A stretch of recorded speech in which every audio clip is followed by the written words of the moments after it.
You know, I remember my first computer. I remember it fondly. It was a Gateway 2000 P575. Ah yes. Many an afternoon was spent in front of that sweet baby. And thanks to Shareware, a plethora of games rested at my fingertips. Doom, Wolfenstein 3D, and the subject of today's review, Commander Keen. Specifically, Commander Keen Episode 4. See, that's how the Shareware model worked. PC games were split up into different segments that would be available for fairly cheap prices or even free from time to time, all in hopes that you would shell out the dough to buy the rest of the segments. Frankly, the Shareware model was pretty awesome. Granted, my parents were way too cheap to spring for additional episodes of any Shareware title, but that was okay because given the fact that more often than not, the Shareware versions were really more or less full games. Can you imagine if companies released full games as demos these days? This brings me to Commander Keen. When we purchased our gateway system, we knew nothing about computers, so we had a family friend that happened to work as an IT professional come over and hook everything up. Well, in the process, he decided to hook me up by installing Shareware versions of Doom, Wolfenstein 3D, and Commander Keen. For whatever reason, the Commander Keen episode he had was number 4, so that is the one I'm most familiar with. Recently, I went back and gave it a run-through with my WGG LP series. I know that LPs aren't really everyone's cup of tea, but to the folks that check out my LPs, I really appreciate it. Anyway, let's get down to this debrief. Let's begin with the story. Billy Blaze is working in his workshop constructing the phototachyon transceiver. Basically, it's a device that can pick up signals from anywhere in the galaxy. Billy finds out that the Shikati are planning to destroy the galaxy. So he dons his alter ego, Commander Keen. Keen zaps his parents with the neural stunner and blasts off in his bean with bacon mega rocket. Once Keen arrives on Gnosticus 4, he learns that the Council has been kidnapped and taken into the Shadowlands. He decides to rescue the Council and activate the Oracle. Look, it's a game about a kid that is somehow an intergalactic hero. What could you say? The game was clearly geared towards a younger audience, and as such, the plot has a childlike flavor. I can't fault it at all for that. And as a kid, I didn't even know what the plot of the game was. I never bothered to go read the story. Why would I care about something like that? I just wanted to play. So as the story goes, it's not stellar at all, but I don't believe it intends to be. It's a kid's game with a kid's plot. So if I had to give it a grade, I'd give it a B. So let's discuss the graphics. This installment of the game was released in 1991, which was right at the 8-bit, 16-bit transition. This may have made gamers fall into one of two categories. The gamer that was confined to an 8-bit console, or the gamer that had tasted the glory of 16-bit. Looking at the game by itself, one may find themselves fairly impressed. Nice sprites with impressive color palettes, but when I compare it to other titles, I start really questioning my judgment. Personally, I was one of the gamers that were stuck in the 8-bit, so if I were to compare Commander Keen to, say, Bart vs. the Space Mutants or Bill and Ted's Excellent Adventures, both games were released the same year, I'd have to say that with my eyes, I'd call Keen the victor. But if I took Keen and compared it to Sonic the Hedgehog, Bonk's Revenge, or Castlevania 4, I'd have to say the victory definitely swings into the direction of the console market. The graphics aren't bad, it's just disappointing that a piece of hardware that was significantly cheaper at the time could outperform a system that would have cost you something like $3,000. I don't hate the graphics, I just wish they were a little bit better. B. The music in this game is repetitive as all get out. I think there are only like 3 tracks or so that just get cycled through. I turned off the music for the playthrough and I didn't even miss it. There are those out there that would argue with me or call me a fool for saying this, but I don't like the game's soundtrack. Not at all, actually. I didn't even find it charming. Guess that makes me a butthole. I will say that if you were one of the folks that didn't have a Sound Blaster card back in the day and had to rely on the PC speaker for all your sound, you were probably met with some unexpected quality. Even though the music was of a boring and repetitive variety, at least it sounded good from the PC speaker, which was quite the feat. It would have just been nice to maybe have more variety.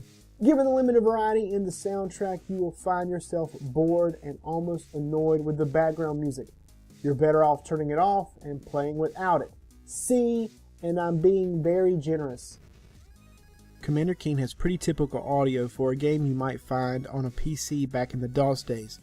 Just like with the music, many people would have experienced the game's audio through the PC speaker, and given the limited ability of the PC speaker, it's actually pretty impressive what the developers managed to get out of that. If you were fortunate enough to have Sound Blaster card, you would have been greeted with some pretty impressive sound effects.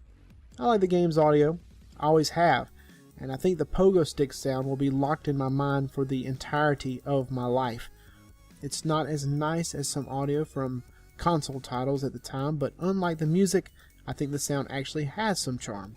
The audio is quality, and there's really nothing more to say, but with the capabilities of the Sound Blaster, I wish they had some slightly better quality on the Sound Blaster version, but that's really being nitpicky. Now, oh man, now, let's talk about the thorn in my side, the controls. By default, the game uses the keyboard. That's right, a platformer with a keyboard.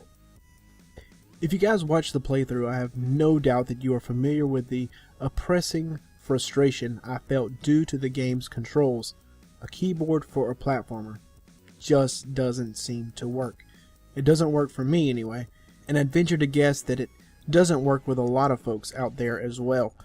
Now, to be fair, if you were one of the blessed few that happened to have a Sound Blaster card back in the day, you know that you had more options for controls than most folks.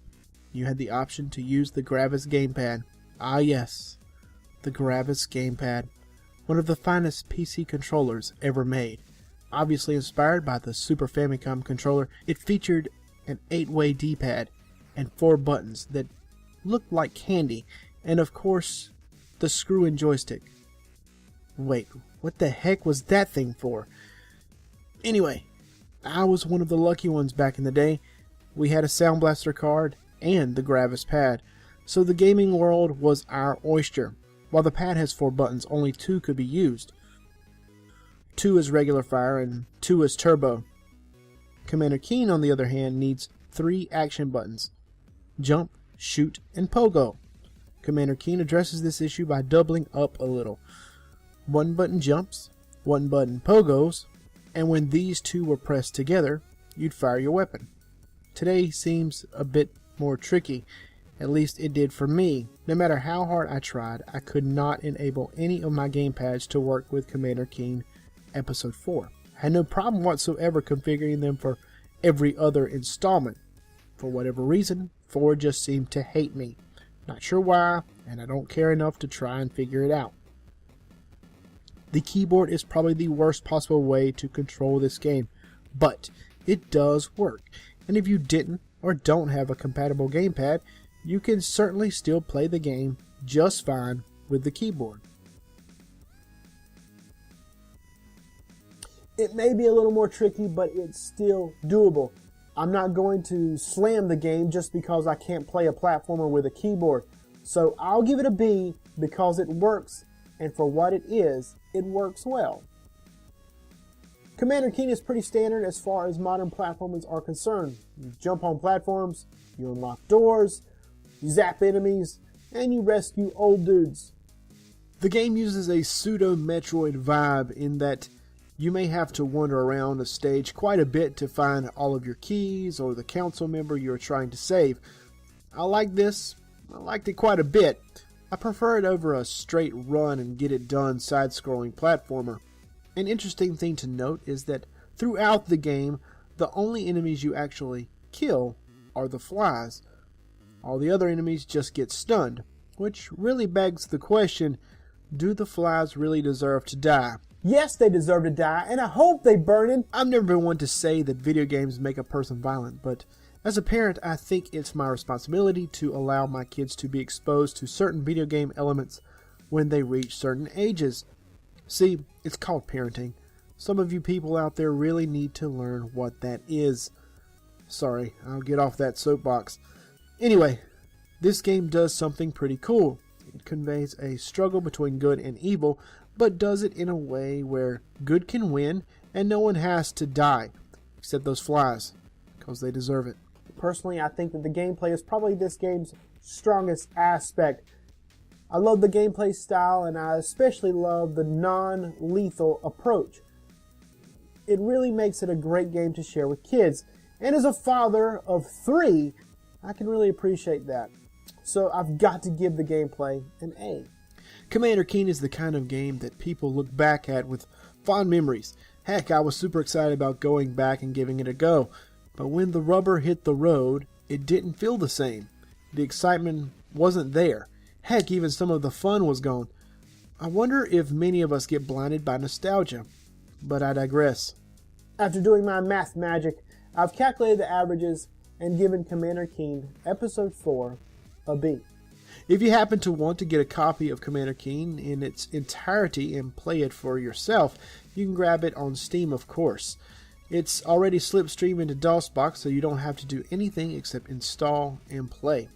If you don't mind working with DOSBox yourself, you could probably find all the installments on various abandonware sites.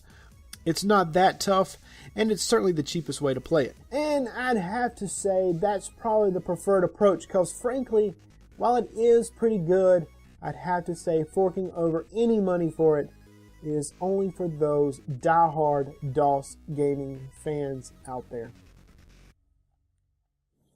So of course now the gamepad works. I don't even know. I played through the whole game, and hey guys, thanks so much for watching this debrief. I hope you enjoyed it. If you liked it, make sure you go subscribe to the channel. That would be awesome of you.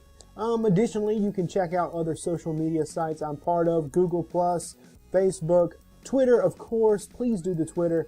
And you can check out my Redbubble page where I sell shirts. And additionally, you can check out a couple different videos, including me playing Powder War from this very game, which was a lot of fun. It's just Pong, but it's still fun. It's fun. Anyway, rate, comment, subscribe as always. Thanks for watching.